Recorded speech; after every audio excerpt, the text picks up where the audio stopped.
आगे इस चैप्टर में हम लोग सिर्फ डिस्कस करने वाले हैं किसी भी सब्सटेंस के मैटर के सिर्फ फिजिकल प्रॉपर्टी को, ठीक है। और केमिकल प्रॉपर्टी हम लोग आगे के टॉपिक में पढ़ेंगे, इसी क्लास में 9th में ही। तो यहाँ पे हम लोग पढ़ेंगे मैटर के पार्टिकल के बारे में, है ना, पार्टिकल ऑफ मैटर के बारे में हम लोग पढ़ेंगे, उसका प्रॉपर्टी पढ़ेंगे।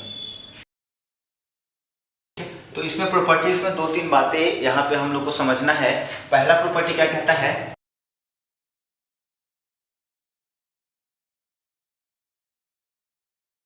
मैटर के अगर पार्टिकल के कैरेक्टरिस्टिक्स का बात करें तो मैटर के पार्टिकल के 3 कैरेक्टरिस्टिक्स होता है। पहला कहता है कि particle have space between them, ठीक है। मैटर चाहे कोई भी हम लोग अपने आसपास में देखें, सॉलिड देखें, लिक्विड देखें या गैस देखें, उसके पार्टिकल के बीच में कुछ स्पेस पाया जाता है। दूसरा, पार्टिकल कंटिन्यूसली मूविंग, और कोई भी सब्सटेंस हो, चाहे सॉलिड हो, लिक्विड हो, गैस हो, उसके पार्टिकल कंटिन्यूसली मूव करते हैं और इसी वजह से उसका कुछ स्पेसिफिक कैरेक्टरिस्टिक प्रॉपर्टी पाया जाता है। तीसरा हम लोग कहता है पार्टिकल अट्रैक्ट ईच अदर, ठीक है। कहने का मतलब है कि जो पार्टिकल है, कंस्टिट्यूएंट पार्टिकल है सॉलिड का या फिर लिक्विड का या फिर गैस का, वो कंटिन्यूसली एक फोर्स से क्या करते हैं, एक दूसरे को खींचते हैं अपने तरफ। क्या होता है, वो पार्टिकल जुड़ा होता है। और ये जो टॉपिक हम लोग का है, पॉइंट जो है ना, ये सबसे ज़्यादा इंपॉर्टेंट है। इसी के वजह से हम लोग अपने आसपास में डिफरेंट स्टेट्स को देखते हैं। पार्टिकल के 3 स्टेट्स जनरली बुक में हम लोग को पढ़ने को मिलता है, और आगे चल कर हम लोग हायर क्लास में पढ़ते हैं कि पार्टिकल के 5 स्टेट होते हैं, ठीक है। तो सबसे पहले हम लोग समझेंगे कि पार्टिकल के बीच में स्पेस कैसा होता है। हम लोग एक एक टॉपिक को एग्जाम्पल के साथ समझेंगे, ठीक है। मान करके चलिए कि 3 स्टेट्स है, एक हम लोग का हो गया सॉलिड, एक हो गया हम लोग का गैस सॉलिड लिक्विड, और तीसरा हम लोग का हो गया गैस, ठीक है। अब थोड़ा सा इसमें पार्टिकल के मॉलिक्यूल का अरेंजमेंट अगर हम लोग करें तो सॉलिड में अरेंजमेंट इस तरह से होता है, मिनिमम स्पेस इसमें होगा, लेकिन फिर भी हम लोग को स्पेस देखने को मिलेगा, ठीक है। ये हो गया सॉलिड। इसका बात करें तो ये हम लोग का हो सकता है लिक्विड, इस तरह से थोड़ा सा इसमें स्पेस देना है, और यहाँ पे हम लोग का हो जाएगा गैस, ठीक है। चलिए इतना प्यारा नहीं बनाते हैं, थोड़ा सा और स्पेस क्रिएट कर देते हैं। तो इस तीनों प्रॉपर्टी को हम लोग इस स्ट्रक्चर से, पिक्चर से समझने का कोशिश करेंगे, है ना। तो ये सॉलिड स्टेट है। यहाँ पे आपको देखने के लिए देखिए, यहाँ पे इस जगह पे आपको स्पेस थोड़ा थोड़ा दिख रहा होगा, यहाँ पे स्पेस दिख रहा होगा, यहाँ पे स्पेस दिख रहा होगा, यहाँ पे, ठीक है। इसको हम लोग कैसे समझ सकते हैं, इसके लिए एक एक्सपेरिमेंट हम लोग का दे रखा है बुक में एनसीईआरटी के, कि एक गिलास हम लोग पानी लिए, उसमें हम लोग क्या किए, चीनी को, ठीक है, शुगर को, ठीक है। अभी हाल फिलहाल में हम लोग का होली गुजरा है, सभी लोगों ने होली का फेस्टिवल को सेलिब्रेट किया होगा, मनाया होगा। तो लोग बहुत तरह से रंग लगाते हैं। जो रंग को पानी में घोर करके लगाते हैं, वो क्या करते हैं, रंग के जो पैकेट होता है उसको खोल करके और हम लोग पानी में डाल देते हैं, और वो पानी में पूरे इक्वली क्या होता है, डिस्ट्रीब्यूट कर जाता है ना। तो उससे पूरा पानी क्या हो जाता है, रंगीन हो जाता है, जिस कलर का हम लोग डालते हैं। तो इसमें हम लोग कलर भी ले सकते हैं। जब हम लोग इसको मिक्स करते हैं वाटर में, तो हम लोग क्या पाते हैं कि वो वाटर में इवनली डिस्ट्रीब्यूट कर जाता है, हर जगह फैल जाता है, ठीक है। तो इससे क्या पता चलता है कि उसमें क्या है, स्पेस है। जैसे कॉमन सा आप एग्जांपल लेकर के चलिए कि अगर इस क्लासरूम का मैं बात करूं जिसमें बेंच लगे हुए हैं कुछ, और एक बेंच पर ना 4 बच्चा या 5 बच्चा बैठने का कैपेसिटी है, ठीक है। तो मैं पहले एक बच्चा को बिठाऊँ, फिर 2 बच्चा को, फिर 3 बच्चा को, फिर 4 बच्चा को, और मैक्सिमम कैपेसिटी है, मतलब ज़बरदस्ती करके अगर मैं बिठा दूँ तो मैक्सिमम 5 बच्चा बैठ सकता है, ठीक है। तो उस जगह में बेंच पर स्पेस होने की वजह से यहाँ पे क्या हुआ है, एडजस्टमेंट हो पाया है। तो उसी तरह से हम समझ सकते हैं कि वाटर में, लिक्विड का अगर बात करें तो लिक्विड में स्पेस है ज़्यादा, इसके वजह से क्या हुआ है, ये सब्सटेंस सॉलिड का बात करें, वाटर चीनी के क्रिस्टल का, तो इसमें क्या कर रहा है, इसके स्पेस में अपने आप को एडजस्ट कर पा रहा है। लेकिन जैसे ही वो पूरा का पूरा स्पेस ऑक्युपाई हो जाएगा, कवर हो जाएगा, तो अगर हम लोग फर्दर उसमें एडजस्ट करने की कोशिश करेंगे किसी और दूसरे को, तो वो नहीं एडजस्ट हो पाएगा। जैसे 5 बेंच का कैपेसिटी है, 5 बच्चे का कैपेसिटी है किसी बेंच पर, उस पर 5 बच्चा बैठ चुका है, मैं और 5 बच्चा को लाकर उसको बैठाना चाहूँ तो वो एडजस्ट नहीं कर पाएगा। तो यहाँ पे यही समझने का बात है कि पार्टिकल के बीच में स्पेस होता है, और वो स्पेस को फिल किया जा सकता है, और उसी स्पेस को फिल करने के लिए हम लोग क्या देखते हैं कि ये शुगर जब डालते हैं तो पानी में घुल जाता है, या फिर कलर डालते हैं तो वो पानी में घुल जाता है। दूसरा कहता है पार्टिकल कंटिन्यूसली मूविंग, ठीक है। सॉलिड में पार्टिकल के बीच में स्पेस कम होता है, और फोर्स, इंटरमोलिकुलर फोर्स जो होता है वो बहुत ज़्यादा हाई होता है, जिसकी वजह से ये घूम नहीं सकता है, फ्रीली मूव नहीं कर सकता है। लेकिन हम लोग जानते हैं कि लिक्विड और गैस क्या करता है, फ्लो करता है। इसमें एबिलिटी ऑफ फ्लो है, एबिलिटी टू फ्लो है, ठीक है, जिसके वजह से हम लोग लिक्विड को और गैस को क्या कहते हैं, फ्लूइड कहते हैं, है ना। फ्लूइड कहते हैं। फ्लूइड को हम लोग हिंदी में क्या कहते हैं, तरल कहते हैं ना, तरल, ठीक है। तो वैसे सभी सब्सटेंस जिसमें एक जगह से दूसरी जगह तक फ्लो करने का एबिलिटी हो, जो एक जगह से दूसरी जगह तक जा सकता है, उसको हम लोग क्या कहते हैं, तरल कहते हैं या फिर फ्लूइड कहते हैं। तो इसमें ये क्यों पॉसिबल हुआ, क्योंकि इसके बीच में, पार्टिकल के बीच में स्पेस ज़्यादा है, ठीक है, और पार्टिकल कंटिन्यूसली मूव कर रहा है, ठीक है। लिक्विड का और गैस का पार्टिकल कंटिन्यूसली मूव कर रहा है, मूव करने की वजह से वो शेप चेंज कर रहा है, कह सकते हैं हम लोग, या फिर वो एक जगह से दूसरी जगह जा पा रहा है। अब देखिए, particle attract each other with force, है ना, यहाँ पे हम लोग डाल देंगे फोर्स, और फोर्स कौन सा होगा, फोर्स हम लोग का होगा इंट्रा, ठीक है, इंट्रा मॉलिक्यूलर फोर्स। क्योंकि बच्चा को इसमें ना इस पार्टिकुलर पॉइंट में बहुत ज़्यादा कंफ्यूजन हो जाता है कि इंट्रा डाले कि इंटर डाले। तो आपको इस तरह से समझना है इस चीज़ को कि इंट्रा का मतलब होता है किसी भी स्पेस या एरिया के अंदर, जैसे मान लीजिए कि इंडिया के अंदर दो अलग अलग स्टेट, बिहार और यूपी का बात करें, और उसके मैटर के बारे में अगर हम लोग डिस्कस करें, तो ये हम लोग का इंट्रा रिलेशन होगा या इंट्रा मैटर होगा, ठीक है। लेकिन अगर इंडिया के बाहर, जैसे पाकिस्तान हो गया, चाइना हो गया, अमेरिका हो गया, रसिया हो गया, इन सब जगहों के बारे में अगर हम लोग बात करेंगे, तो वो क्या हो जाएगा, हम लोग का इंटरनेशनल रिलेशनशिप हो जाएगा, है ना। तो उसी तरह से अगर किसी पार्टिकल के अंदर का, जैसे सॉलिड है, सॉलिड के अंदर के पार्टिकल का हम लोग बात करें तो इंट्रामोलिकुलर होगा, और सॉलिड के पार्टिकल के बाहर का बात करें तो हम लोग का क्या होगा, इंटरमोलिकुलर होगा। जैसे एक लकड़ी का टुकड़ा है, ठीक है, इससे भी बेटर मैं एग्जांपल आपको दे सकता हूँ। अगर आपने बचपन में कभी क्रिकेट खेला होगा तो आपको पता होगा कि कुछ दिन खेलने के बाद में बैट का हैंडल क्या होता है, टूट जाता है। तो टूट जाता है तो उसे हम लोग चिपकाने के लिए क्या करते हैं, फेविकॉल लाते हैं और लकड़ी का छोटा छोटा पार्टिकल लाते हैं और दोनों को मिक्स करके उसमें हम लोग एडजस्ट कर देते हैं, चिपका देते हैं। तो मैं यहाँ पे एक छोटा सा बैट जैसा स्ट्रक्चर बना देता हूँ, बैट जैसा स्ट्रक्चर में बना देता हूँ, और यहाँ पे है हैंडल, और ये बाद में कुछ दिन के बाद टूट गया तो इसमें फेविकॉल लगा करके हम लोग इसको क्या कर देते हैं, चिपका देते हैं। तो फेविकॉल का पार्टिकल एक अलग सब्सटेंस है और लकड़ी का पार्टिकल अलग सब्सटेंस है, और दोनों जब चिपका है तो ये क्या हुआ, इंटरमोलिकुलर बॉन्ड हुआ, ठीक है। लेकिन अगर हम लोग बात करेंगे लकड़ी के मॉलिक्यूल से ही जुड़ा हुआ है, जैसे एक लकड़ी का पूरा बैट है तो उसका पूरा लकड़ी का मॉलिक्यूल होगा, तो लकड़ी के मॉलिक्यूल के अंदर का अगर बात करें तो हम लोग का क्या होगा, इंट्रामोलिकुलर होगा। तो उसी तरह से यहाँ से समझ सकते हैं कि जैसे ये मार्कर है तो ये मार्कर पूरा बना हुआ है प्लास्टिक का, तो इसके अंदर का बात करें, मतलब ये जो पूरा कंटिन्यूअस प्लास्टिक का ये सब्सटेंस है, तो यहाँ से यहाँ तक जाने में छोटा छोटा मॉलिक्यूल होगा, क्योंकि हम लोग अभी एटम में पढ़े हैं कि इसको हम लोग छोटा से छोटा जब कर देंगे तो जो सबसे छोटा सब्सटेंस हम लोग को मिलेगा वो क्या कहलाएगा, हम लोग का एटम कहलाएगा, ठीक है। तो ये कंटिन्यूसली बना हुआ है और ये कंटिन्यूसली पैटर्न से बना हुआ है, हर एक पार्टिकल एक दूसरे से जुड़ा हुआ है एक फोर्स से, जिससे हम लोग बोलेंगे इंट्रामोलिकुलर फोर्सेस, ठीक है। तो सॉलिड में इंट्रामोलिकुलर फोर्सेस बहुत ज़्यादा हाई होता है ना, फोर्स बहुत ज़्यादा इसमें हाई होता है। अब फोर्स हाई होने की वजह से क्या होता है, आपको कैरेक्टरिस्टिक्स प्रॉपर्टी एग्जाम में लिखने के लिए आता है कि what is the characteristics property of the solid, liquid या फिर गैस। तो सॉलिड का हम लोग बात करें कैरेक्टरिस्टिक्स प्रॉपर्टी का, तो इसमें होता है डेफिनिट शेप। इसका शेप क्या होता है, डेफिनेट होता है, मतलब फिक्स शेप होता है। जैसे आप एक ईंट अपने आसपास में देखे होंगे, उसको आप रोज देखिए, आप जब भी उसको देखेंगे ना उसका शेप फिक्स होगा, उसमें कोई चेंज नहीं आएगा, कोई परिवर्तन नहीं आएगा। लेकिन आप एक गिलास पानी को लेकर के क्या करें, बॉटल को उछल दे जमीन पर, तो वो क्या होगा, अपना शेप चेंज कर लेगा, ठीक है। तो हम लोग बात करेंगे इसका डेफिनेट शेप होता है, इसका डेफिनेट वॉल्यूम होता है, ठीक है, सॉलिड का। अब पूछे अगर कोई किस सॉलिड सब्सटेंस का डेफिनेट शेप और डेफिनेट वॉल्यूम क्या क्यों होता है, तो रीजन क्या है कि सॉलिड सब्सटेंस का जो पार्टिकल होता है उसका अरेंजमेंट जिस तरह से होता है ना, उसके अरेंजमेंट में जो फोर्स लगता है इंट्रामोलिकुलर फोर्सेस वो बहुत ही ज़्यादा हाई होता है, जिसके वजह से ये पार्टिकल कंटिन्यूसली ये पार्टिकल फ्रीली मूव नहीं कर पाता, जिसकी वजह से ये अपना पोजीशन नहीं चेंज कर सकता है, तो शेप भी नहीं चेंज होगा, तो डेफिनेट शेप होगा और वॉल्यूम भी इसका डेफिनेट होगा। बात करें अगर लिक्विड का, तो इसका शेप जो होता है डेफिनेट नहीं होता है, लेकिन वॉल्यूम क्या होता है, मैं छोटा छोटा लिख दूँ, शेप इसका डेफिनेट नहीं होता है, लेकिन वॉल्यूम क्या होता है, डेफिनेट होता है। वॉल्यूम मतलब जिस आर्टिकल में इसको रखेंगे, ग्लास में रखेंगे तो ग्लास का शेप ले लेगा, और कोई अगर सब्सटेंस यूटेंसिल आपके पास है उसमें रखेंगे तो उसका शेप ले लेगा। और गैस का बात करें ना तो इसका डेफिनेट शेप होता है ना डेफिनेट वॉल्यूम होता है, ठीक है, इसमें कोई नहीं होता है। अब बात करेंगे पार्टिकल के बीच में मोशन, मूवमेंट करने का, तो ये मूवमेंट भी नहीं कर पाता है इजीली, क्यों, क्योंकि इसका इंट्रामोलिकुलर फोर्सेस बहुत ज़्यादा हाई है, ये थोड़ा थोड़ा मूव करता है, एबिलिटी टू फ्लो है इसमें, तो इसमें थोड़ा सा फोर्स कम हो जाता है और इसमें फोर्स बहुत ही ज़्यादा वीक होता है तो ये काफ़ी इजीली वे में मूव कर पाता है इधर। तो गैसेस स्टेट में पार्टिकल काफ़ी दूर दूर होता है जिसकी वजह से फोर्स वीक हो जाता है तो ये काफ़ी इजीली वे में मूव कर पाता है।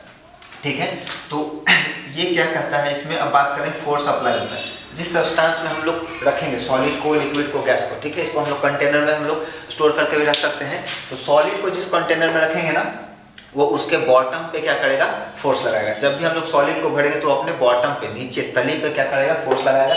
लिक्विड भी अपने बॉटम पे फोर्स लगाएगा और जो गैसियस सब्सटेंस होता है ना वो अपने कंटेनर के चारों तरफ पूरे दीवार पे, वॉल पे क्या करेगा, फोर्स लगाएगा। तो ये हम लोग का कंपैरिजन था सॉलिड स्टेट का, लिक्विड स्टेट का और गैसेस स्टेट का। और इसमें आप एक यूनिवर्सल आंसर लिख सकते हैं कि इसका मान लीजिए क्वेश्चन पूछ दिया कि शेप क्यों होता है सॉलिड का फिक्स, तो हम लोग बोलेंगे इंटरमॉलिक्यूलर फोर्सेस बहुत हाई होता है जिसकी वजह से पार्टिकल मूव नहीं कर सकता है और इस वजह से इसका शेप क्या होता है, फिक्स होता है। पूछ दिया वॉल्यूम क्यों इसका फिक्स होता है, वजह शेप होगा, है ना। अब हम लोग नेक्स्ट में समझने की कोशिश करेंगे चेंज ऑफ जो स्टेट होता है, पार्टिकल क्या होता है, एक स्टेट से दूसरे स्टेट में अपने आप को बदल सकता है, उसे हम लोग समझने की कोशिश करेंगे।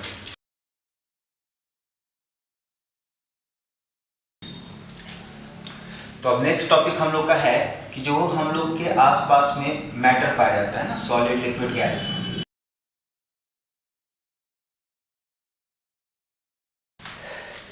तो अब हम लोग समझेंगे हम लोग के आसपास में जो सॉलिड, लिक्विड, गैस पाया जाता है इसको हम लोग क्या कर सकते हैं, एक दूसरे में इंटरचेंज कर सकते हैं, है ना। एक दूसरे में हम लोग इसको बदल सकते हैं, मतलब किसी भी सब्सटेंस को हम लोग एक स्टेट से दूसरे स्टेट में चेंज कर सकते हैं। ठीक है, अब एक स्टेट से दूसरे स्टेट में चेंज करने के लिए दो फैक्टर होता है, एक होता है हम लोग का टेम्परेचर,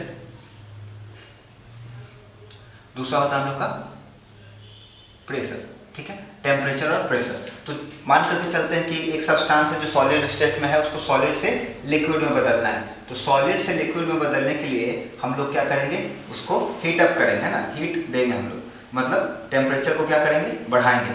अब टेम्परेचर और प्रेशर एक दूसरे के इन्वर्सली काम करता है, जहां पे टेम्परेचर बढ़ेगा वहां पे हम लोग का प्रेशर डाउन होगा। ठीक है, जहां पे टेम्परेचर बढ़ेगा वहां पे प्रेशर हम लोग का क्या होगा, डाउन होगा। अब थोड़ा सा हम लोग बात कर लेते हैं टेम्परेचर और प्रेशर के एसआई यूनिट का और डिवाइस का जिससे हम लोग मेजर करते हैं। तो टेम्परेचर का एसआई यूनिट होता है केल्विन,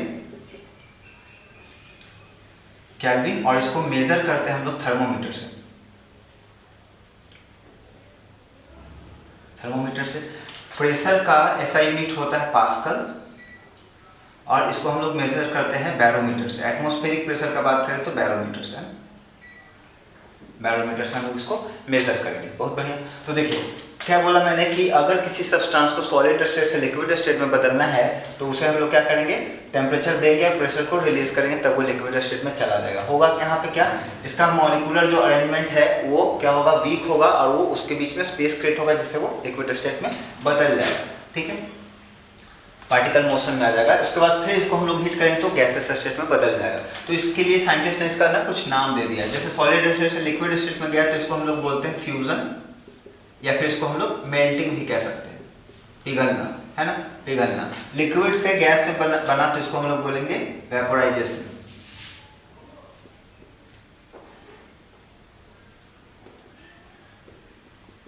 वेपोराइजेशन। अब देखिए यहाँ पे हम लोग लिक्विड को ना ठंडा करके फिर से क्या कर सकते हैं, सॉलिड बना सकते हैं, तो इसको हम लोग बोलते हैं फ्रीजिंग, फ्रीजिंग। और गैस को ठंडा करके हम लोग बना सकते हैं लिक्विड, तो इसको हम लोग बोलते हैं कंडेंसेशन। ठीक है, यहाँ तक आपको क्लियर होगा। फिर से मैं एक बार रिपीट कर दूं, सॉलिड सब्सटेंस को हम लोग गर्म करके क्या कर सकते हैं, लिक्विड बना सकते हैं और उस प्रोसेस को हम लोग कहते हैं फ्यूजन। ठीक है, और लिक्विड को हम लोग गर्म करके गैस बना सकते हैं, उसको कहते हैं हम लोग वेपोराइजेशन। गैस को ठंडा करके हम लोग लिक्विड बना सकते हैं, प्रोसेस कहलाता है कंडेंसेशन। और लिक्विड को ठंडा करके हम लोग बना सकते हैं फिर से सॉलिड, तो वो कहलाएगा हम लोग का फ्रीजिंग। लेकिन एक स्पेशल केस है जिसमें सॉलिड ना डायरेक्ट क्या होता है, गैस में चेंज कर जाता है, जिसको हम लोग कहते हैं सब्लिमेशन, और हिंदी में इसको कहते हैं ऊर्ध्वपातन। ठीक है, सब्लिमेशन। और गैस को डायरेक्ट ठंडा करके हम लोग क्या कर लेते हैं, सॉलिड में फिर से बदल सकते हैं, जिसको हम लोग कहते हैं डिपोजिशन। ये बहुत ही ज़्यादा आपका इंपॉर्टेंट है, एग्जाम में इससे क्वेश्चन रहता ही रहता है, चेंज ऑफ स्टेट को डिफाइन करना होता है। तो इसमें दो फैक्टर है, टेम्परेचर और प्रेशर के ऊपर ये डिपेंड करता है। ठीक है, जैसे आप पढ़े होंगे या आपको पता होगा कि जो सिलेंडर के अंदर गैस भरा होता है वो क्या होता है, गैस नहीं, एक्चुअली किस स्टेट में होता है, लिक्विड स्टेट में होता है। तो उसमें क्या करते हैं हम लोग, देखिए अब यहाँ से जब गैस को लिक्विड बनाना है तो हम लोग टेम्परेचर क्या करेंगे, कम करेंगे और प्रेशर को बढ़ाएंगे। तो कभी भी ना अपने गैस के लीक को चेक करने के लिए उसमें जब दबाया होगा, जैसे ही आपके फिंगर में सटा होगा तो आपको ठंडा ठंडा फील हुआ होगा, है ना। तो उससे क्या पता चलता है टेम्परेचर उसका काफ़ी कम करा हुआ है। तो यहाँ पे हम लोग इस तरह से इसको चेंज कर सकते हैं। थोड़ा सा एग्जाम्पल आप देख लीजिए, सॉलिड से डायरेक्ट गैस बनने का एग्जाम्पल हम लोग का कैम्फर, जिसको हम लोग कपूर कहते हैं हिंदी में, और गैस को डायरेक्ट सॉलिड कर देने के एग्जाम्पल हम लोग का है किसका, CO2, जिसको हम लोग क्या कहते हैं, ड्राई आइस कहते हैं, ड्राई आइस। और ड्राई आइस आपको कहाँ मिलेगा, किसी भी जूस कॉर्नर पे चले जाइए या फिर गन्ने का जो जूस निकालता है गर्मी के मौसम में उसके पास चले जाइए, आपको व्हाइट कलर का जो बर्फ दिखेगा वो एक्चुअली में पानी का बर्फ ना होकर के किसका बर्फ होता है, ड्राई आइस का। कार्बन डाइऑक्साइड को क्या करते हैं हम लोग, अचानक से ठंडा कर देते हैं तो वो लिक्विड स्टेट में नहीं आकर के सीधे क्या हो जाता है, डिपोजिशन होकर के उसका क्या हो जाता है, गैसेस सॉलिड स्टेट में चला जाता है, जिसे हम लोग क्या कहते हैं, ड्राई आइस के भी नाम से जानते हैं। तो कभी भी आप जूस वगैरह पीने जाए ना तो क्या करें, मना करें कि नहीं मुझे क्या नहीं चाहिए, बर्फ नहीं चाहिए, ठंडा नहीं चाहिए, उस तबीयत भी आपका खराब हो जाएगा, ठीक है। तो उससे बचना है। अब थोड़ा सा हम लोग वाटर के रिस्पेक्ट में पढ़ने का कोशिश करेंगे। वाटर का हम लोग देखेंगे बॉइलिंग पॉइंट और फ्रीजिंग पॉइंट। इसमें भी बच्चों को थोड़ा सा कंफ्यूजन होता है, फ्रीजिंग, मेल्टिंग और बॉइलिंग। ये वाटर के फ्रीजिंग, मेल्टिंग और बॉइलिंग पॉइंट का कंपैरिजन है। देखिए जैसा कि हम लोग को पता है वाटर फ्रीज करता है 0 डिग्री सेंटीग्रेड पे, मेल्ट करता है 0 डिग्री सेंटीग्रेड पे और बॉइल करता है 100 डिग्री सेंटीग्रेड पे, ये हम लोग को पता है, ठीक है। वाटर क्या होता है, फ्रीज करता है 0 डिग्री सेंटीग्रेड पे, मेल्ट करता है 0 डिग्री सेंटीग्रेड पे और बॉइल करता है मतलब खौलता है 100 डिग्री सेंटीग्रेड पे। थोड़ा सा मैं आपको कॉमन चीज़ बता दूं, जो पता आपको होगा तो बहुत बढ़िया बात है, अगर नहीं पता है तो आप यहाँ से जान सकते हैं। तो वाटर जब हम लोग का निकलता है ज़मीन के अंदर से, हैंडपम्प से बाहर जब निकाला जाता है तब उसका टेम्परेचर होता है 12 डिग्री सेंटीग्रेड, ठीक है। इस बात को आप याद रखिएगा। अंडरग्राउंड वाटर का टेम्परेचर है ना, अंडरग्राउंड वाटर का टेम्परेचर क्या है 12 डिग्री सेंटीग्रेड। अब देखिए बच्चों को कन्फ्यूजन किस में होता है, बच्चों को कन्फ्यूजन यहाँ क्रिएट होता है। मैंने कहा कि पानी जो है 0 डिग्री सेंटीग्रेड पे जम गया और पानी 0 डिग्री सेंटीग्रेड पे पिघल भी गया, ठीक है। तो आपको ये थोड़ा सा कन्फ्यूजन क्रिएट कर रहा होगा। अगर आपको इसके बारे में पता है तो बहुत अच्छी बात है, नहीं तो बहुत सारे बच्चों को ये क्या होता है, इस पॉइंट में कन्फ्यूजन क्रिएट होता है। तो आप इस चीज़ को समझ ले कि पानी जब जमीन के अंदर से हम लोगों ने 12 डिग्री सेंटीग्रेड पर इसको निकाला है बाहर, और जब इसको हम लोग सॉलिड स्टेट में, पानी क्या है लिक्विड स्टेट में, लिक्विड से जब सॉलिड में इसको हम लोग बदलने जा रहे हैं तो इसके हम लोग टेम्परेचर को क्या करेंगे, कम करेंगे, ठीक है। तो 12 से इसका टेम्परेचर कम होकर के 10, 9, 8, 7, 6, 5, 4 और लास्ट में क्या होगा 0 डिग्री सेंटीग्रेड पे चला आएगा। तो जब उसको हम लोग लिक्विड से सॉलिड स्टेट में चेंज करने के लिए टेम्परेचर उसको कम करते जाएंगे, जैसे ही ये 0 डिग्री पर आएगा क्या होगा उसका टेम्परेचर, जैसे ही वो 0 डिग्री पर आएगा उसका क्या होगा, स्टेट चेंज करके सॉलिड स्टेट में जाना शुरू होने लगेगा, वो बर्फ में जमने लगेगा, ठीक है। अब देखिए मेल्ट कैसे करेगा, जब हम लोग उसको जमा देंगे टेम्परेचर उसका माइनस में चला जाएगा, मान करके चलते हैं -5 या -10 टेम्परेचर हो जाता है, ठीक है। और उसको अगर हम लोग को सॉलिड स्टेट से लिक्विड स्टेट में बदलना है तो उसको क्या करेंगे हम लोग, हीट देंगे, हीट देंगे, ठीक है। टेम्परेचर देंगे तो गर्म होगा तो उसका टेम्परेचर -10 से आते आते एक समय ऐसा आएगा कि 0 डिग्री सेंटीग्रेड पे चला आएगा, ठीक है। जैसे ही 0 डिग्री सेंटीग्रेड पे आएगा टेम्परेचर देने के प्रोसेस में, तब वो क्या होगा, जैसे ही 0 पे पहुंचेगा वो पिघलना शुरू हो जाएगा। तो आपको उम्मीद मैं करता हूं कि समझ में आ गया होगा। इसमें आगे फ्यूचर में कभी कंफ्यूजन ना हो कि फ्रीजिंग पॉइंट और मेल्टिंग पॉइंट दोनों 0 डिग्री सेंटीग्रेड कैसे हो जाता है। और पानी बॉयल करता है कितना पे, 100 डिग्री सेंटीग्रेड पे। अब इसी के बीच में हम लोग का आता है वेपर, है ना, वेपर, वाटर वेपर, जो कि हम लोग नेक्स्ट टॉपिक में इसको अच्छे से पढ़ेंगे। यही टॉपिक हम लोग का नेक्स्ट होने वाला है। लेकिन थोड़ा सा समझ लेते हैं कि पानी ना बॉयल करने से पहले 100 डिग्री सेंटीग्रेड से पहले क्या होता है, वाष्प बन के वेपर बन करके उड़ जाता है, ठीक है। इसका कॉमन एग्जांपल हम लोग समझ सकते हैं, बरसात के मौसम में जब धूप नहीं निकला होता है तो हम लोग अपने क्लॉथ को घर के अंदर, रूम के अंदर क्या करते हैं, रस्सी टांग करके कपड़े को उस पर डाल देते हैं, सुखा देते हैं, जिससे क्या होता है वो हम लोग का कपड़ा सूख जाता है, ठीक है। उस कपड़े को सूखने के लिए टेम्परेचर 100 डिग्री तक ले जाने का जरूरत नहीं होता है, वो रूम टेम्परेचर पे ही क्या हो जाता है, कपड़ा हम लोग का सूख जाता है। यहाँ पे एक टॉपिक और जो है बहुत अच्छा बचा हुआ है, लेटेंट हीट ऑफ फ्यूजन, और एक और होता है लेटेंट हीट ऑफ वेपोराइजेशन। ये भी काफ़ी कन्फ्यूजन क्रिएट करता है बच्चों में और काफ़ी इंपॉर्टेंट टॉपिक है। इसको भी आप थोड़ा सा ध्यान से समझिएगा, बहुत ही आसान टॉपिक है लेकिन इसमें बच्चे कंफ्यूज हो जाते हैं। लैटेंट हीट का मतलब होता है गुप्त ऊष्मा। जब हम सब्सटेंस का स्टेट चेंज करने के प्रोसेस में होते हैं, ठीक है, मतलब सॉलिड स्टेट से सब्सटेंस को लिक्विड स्टेट में बदलने के लिए काम कर रहे होते हैं। तो मैंने क्या कहा कि एक बर्फ है और बर्फ को हम लोग क्या किए जा रहे हैं, गर्म किए जा रहे हैं, ठीक है। तो गर्म किए जा रहे हैं तो वो अपना क्या कर रहा है, चेंज स्टेट करके लिक्विड स्टेट में आ रहा है, लेकिन वो तुरंत से लिक्विड स्टेट में नहीं बदल जाता है ना, उसमें क्या होता है, कुछ टाइम लगता है। अब कुछ जो टाइम लगता है तो यहाँ पे लेटेंट हीट ऑफ फ्यूजन का बात होता है। फ्यूजन कहने का मतलब आपको यहाँ समझ में आ रहा होगा। इसको हम लोग डिफाइन नहीं किया कर सकते हैं। जैसे कोई पूछ दिया व्हाट इज फ्यूजन, तो हम लोग कह सकते हैं this is the physical process by which solid substances changes its state या form into liquid is called fusion, ठीक है। तो यहाँ पे आपको समझ में आ रहा होगा कि एक सॉलिड सब्सटेंस जब लिक्विड सब्सटेंस में बदलता है तो उसको हम लोग क्या कहते हैं, फ्यूजन कहते हैं। तो यहाँ पे कह रहा है लेटेंट हीट ऑफ फ्यूजन। अगर आप इसका मतलब समझ जाए ना तो आपको ये टॉपिक समझ में आ जाएगा, ठीक है। तो फ्यूजन समझ में आ गया कि सॉलिड से लिक्विड में बदलने का प्रोसेस क्या कहलाएगा, फ्यूजन। और लेटेंट हीट मतलब छुपा हुआ ऊष्मा या गुप्त ऊष्मा, ठीक है। इसको सबसे सिंपल एग्जांपल से मैं आपको बताऊं तो फिजिकल चेंज और केमिकल चेंज का एक एग्जांपल था जिसमें मैंने क्या बताया था कि कागज को जब हम लोग क्या करते हैं, माचिस से या लाइटर से जलाते हैं, सूखा कागज होता है तो वो तुरंत क्या होता है, जलने लगता है, ठीक है। लेकिन अगर उसी कागज को हम लोग भिगा देते हैं पानी में और उसके बाद जलाने की कोशिश करते हैं तो वो नहीं जलता है। क्या होता है, पहले उसमें का जो पानी है ना, वो पानी वेपर बन करके उड़ता है, कागज सूखता है, उसके बाद फिर क्या होता है, वो बर्न करता है। तो वही यहाँ पे प्रोसेस हो रहा है। यहाँ पे देखिए, आप समझिए कि सॉलिड सब्सटेंस को क्या करना है, अपना स्टेट बदलना है लिक्विड में, ठीक है, सही बात है। तो इसको हम लोग क्या करेंगे, गर्म करेंगे, टेम्परेचर देंगे और प्रेशर कम करेंगे। पहले टॉपिक में हम लोग पढ़ चुके हैं।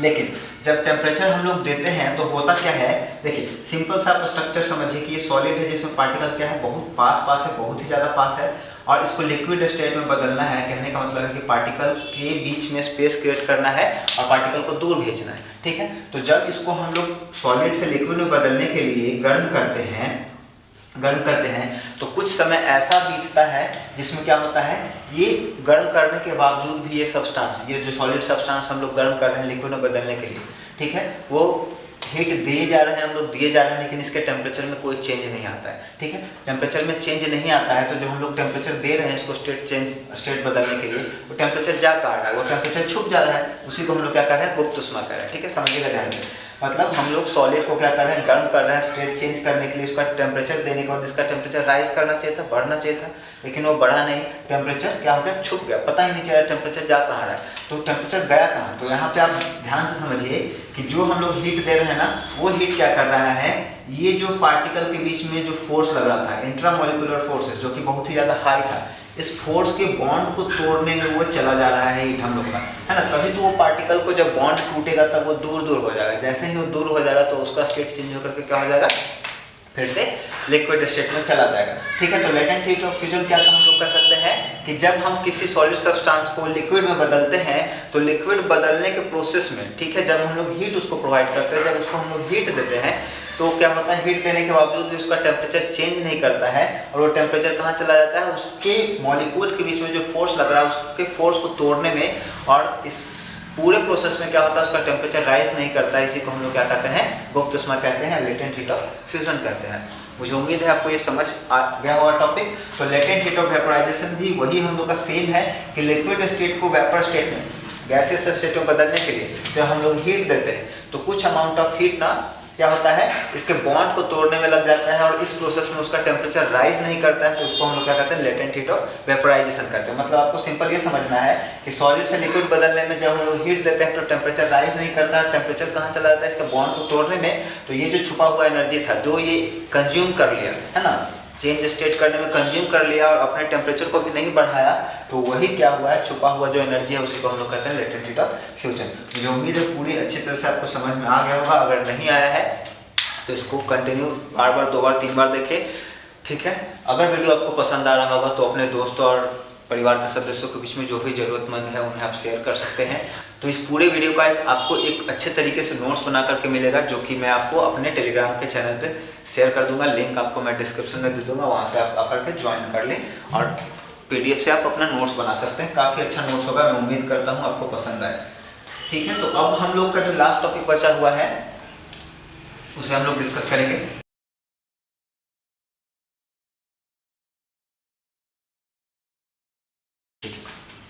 अब हम लोग का चैप्टर खत्म होने वाला है, हम लोग अपने लास्ट टॉपिक के ऊपर आ गए हैं जो हम लोग का है वेपोराइजेशन एंड कूलिंग इफेक्ट। इसमें हम लोग समझेंगे कि कैसे लिक्विड अपना स्टेट चेंज करके वेपर में बदलता है और उससे कैसे हम लोग को ठंड जैसा फील होता है। इसका 2-3 मैं लाइव एग्जांपल तो नहीं कर सकता हूँ, इसका मैं 2-3 एग्जांपल से आपको समझाने की कोशिश करता हूँ। ये पूरा का पूरा टॉपिक क्या है आपको एग्जांपल से ही समझ में आएगा, ठीक है। तो सबसे पहले हम लोग बात करेंगे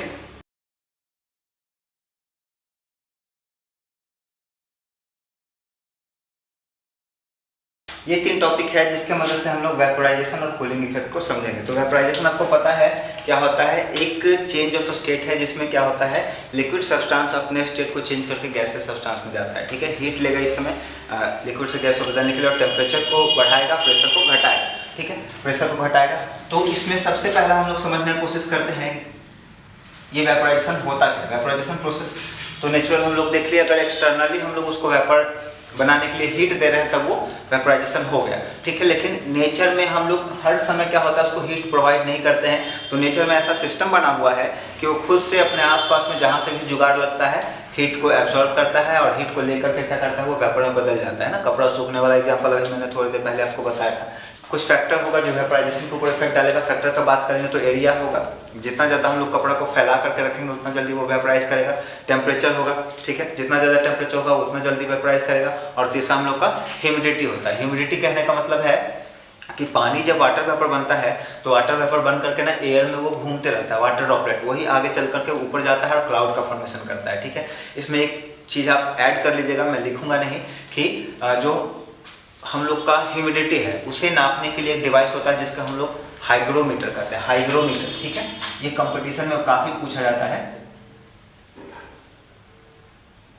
हाइग्रोमीटर उसको कहते हैं, ठीक है। तो यहाँ पे सबसे पहले हम लोग देखेंगे गर्मी के मौसम में अपने आप लोगों ने ये देखा होगा या किया होगा एक्सपेरिमेंट या ये प्रोसेस किया होगा कि जब बहुत ही ज़्यादा हीट होने लगता है, गर्मी होने लगता है गर्मी के मौसम में, तो हम लोग शाम के समय में छत के ऊपर जाकर के पानी छींटते हैं, ठीक है। पानी छींटने के बाद आधा घंटा 1 घंटे के बाद क्या होता है हम लोग को थोड़ा सा गर्मी से राहत मिलता है। तो उसके पीछे वजह क्या है, वेपोराइजेशन ही होता है, ठीक है। वेयरिंग कॉटन क्लॉथ, गर्मी के मौसम में हम लोग सूती का कपड़ा पहनना पसंद करते हैं क्योंकि उससे हम लोग को रिलीफ मिलता है। उसके बारे में भी हम लोग बात करेंगे कैसे रिलीफ मिलता है। और तीसरा हम लोग बात करेंगे इसमें कि जब हम लोग किसी पानी को जो फ्रिज में रखे हुए ठंडा होने के लिए और उसको जब निकाल करके फ्रिज से बाहर रखते हैं तो जिस जगह पे रखते हैं उसके बॉटल के चारों तरफ छोटे छोटा पार्टिकल पानी का हम लोग को दिखने लगता है और नीचे में भी आपको फैला हुआ दिखता है। तो ये सबसे इंटरेस्टिंग चीज़ यही है, जब भी मैं अपने क्लास में ये जब पढ़ाता हूँ ये तो बच्चों से पूछता हूँ तो काफ़ी बच्चे ये जवाब देते हैं ना कि बॉटल के अंदर का पानी ना बाहर निकल गया है ना। तो ये बहुत ही अच्छी बात है। किसी बच्चा को अगर आंसर समझ में नहीं आता है, आंसर उसे नहीं पता है, फिर भी वो बोले, क्योंकि बोलना सबसे ज़्यादा ज़रूरी होता है। आपको आंसर पता है या नहीं पता है इससे मायने नहीं रखता है, आप में ना एक हैबिट होना चाहिए बोलने का। क्लास में इससे कंटिन्यूटी बना रहेगा, आप इंटरेक्ट कर पाएंगे और क्लास इंटरेस्टिंग लगेगा, है ना। तो बोलना सबसे ज़्यादा ज़रूरी है। और मैं ठीक है, तो एक एक करके हम लोग समझेंगे कि हो क्या रहा है, वेपोराइजेशन यहाँ पे कैसे हो रहा है। देखिए, तो यहाँ पे जब हम लोग छत के ऊपर पानी छींटते हैं ना, छत के ऊपर जब हम लोग पानी छींटते हैं शाम के समय में, तो पूरा दिन में ना जो छत का कंक्रीट है वो क्या किया है, हीट को एब्जॉर्ब किया है और उसके वजह से फैन जो हम लोग का सीलिंग फैन लगा हुआ है वो गर्म हवा नीचे की तरफ फेंक रहा है, ठीक है। और ये भी हम लोग जानते हैं कि हवा जब गर्म होता है तो ऊपर उठता है और ऊपर उठ करके हम लोग का छत के पास वो रुका हुआ है और वही हवा फिर नीचे आ रहा है, ठीक है। तो हम लोग बात करेंगे स्प्रिंकलिंग करने का कि छत पे जब हम लोग पानी छींटते हैं तो उससे कैसे हम लोग को ठंडा ठंडा फील होता है। तो छत पे जब हम लोगों ने पानी छींटा है तो क्या हुआ है, ये पानी क्या करेगा, छत पर जो हम लोग डाले हैं पानी, ये अपने आप को वेपर में बदलने के लिए, लिक्विड स्टेट से गैसेस स्टेट में जाने के लिए क्या चाहिए, इसको टेम्परेचर चाहिए। तो ये क्या करेगा, पानी छत के ऊपर का जो सरफेस है उससे क्या करेगा, हीट को एब्जॉर्ब करेगा और उससे वेपर स्टेट में या गैसेस स्टेट में बदल जाएगा और उससे क्या होगा, हम लोग का टेम्परेचर छत का या घर का थोड़ा सा कम होगा जो कि राहत देगा हम लोग का। दूसरा है wearing cotton cloth in summer, गर्मी के मौसम में हम लोग कॉटन का कपड़ा पहनना पसंद करते हैं क्योंकि हम लोग सभी जानते हैं कि कॉटन का जो कपड़ा होता है ना उसमें वाटर होल्डिंग कैपेसिटी काफ़ी अच्छा होता है, वो पानी को रिटेन करके रख सकता है, होल्ड करके रख सकता है और इसी का हम लोग फ़ायदा उठा लेते हैं। किसमें, गर्मी के मौसम में कॉटन का कपड़ा पहनते हैं। इसमें क्या हुआ है, पानी पसीना एब्जॉर्ब हो गया हर जगह। अब पसीना एब्जॉर्ब हो गया है, अब वो जो पानी या पसीना जो भी आपको अच्छा लगता है कहें, उसको क्या करना है, अपना स्टेट चेंज करना है लिक्विड से गैसेस स्टेट में, तो वो क्या करेगा, हम लोग के बॉडी से हीट को क्या करेगा, एब्जॉर्ब करके वो गैसेस स्टेट में या फिर वेपर में बन जाएगा। और जैसे ही हम लोग के बॉडी से हीट रिलीज किया तो हम लोग को ठंडा ठंडा फील होता है, सही बात है ना। और तीसरा टाइनी ड्रॉपलेट, जैसे ही फ्रिज से हम लोग निकालते हैं क्या, ठंडा पानी का बॉटल जो कि ठंडा हो चुका है और बाहर रखते हैं तो उसके ऊपर पानी का छोटा छोटा बूंद आ जाता है और कुछ नीचे भी उसके बॉटम पर भी हम लोग को बिखरा दिखता है। तो वजह ये नहीं है कि पानी के बॉटल से अंदर से पानी नहीं आता है। देखिए अभी थोड़ी देर पहले मैंने आपको बताया कि जब हीट बाहर के सराउंडिंग में आता है, कपड़ा सुखाते हैं या नदी पर या फिर रूम के अंदर जो पानी गिरा हुआ है ह्यूमिडिटी में क्या होता है, कन्वर्ट हो जाता है। ह्यूमिडिटी कहने का मतलब है कि जो लिक्विड था वो वाटर वेपर बन करके एयर में घूम रहा है, ठीक है। तो जो हीट गेन करके वाटर वेपर बना है, अब वाटर का बॉटल जब हम लोग फ्रिज से निकाले, ठीक है, मान के चलिए कि वाटर का बॉटल है, फ्रिज से इसको हम लोग ने निकाला है, ठीक है। तो ये बॉटल के अंदर का पानी का टेम्परेचर रूम के टेम्परेचर से काफ़ी कम है, ठीक है। और इसके वजह से जो हम लोग के एटमॉस्फेयर में ह्यूमिडिटी का जो वाटर वेपर है गैसेस स्टेट में घूम रहा है, जैसे ही इससे कोलाइड करेगा, टकराएगा, ठीक है, तो अपना हीट क्या करेगा, रिलीज करेगा। और जैसे ही हीट रिलीज करेगा तो उसका स्टेट चेंज होकर के फिर से वो लिक्विड स्टेट में आ जाएगा।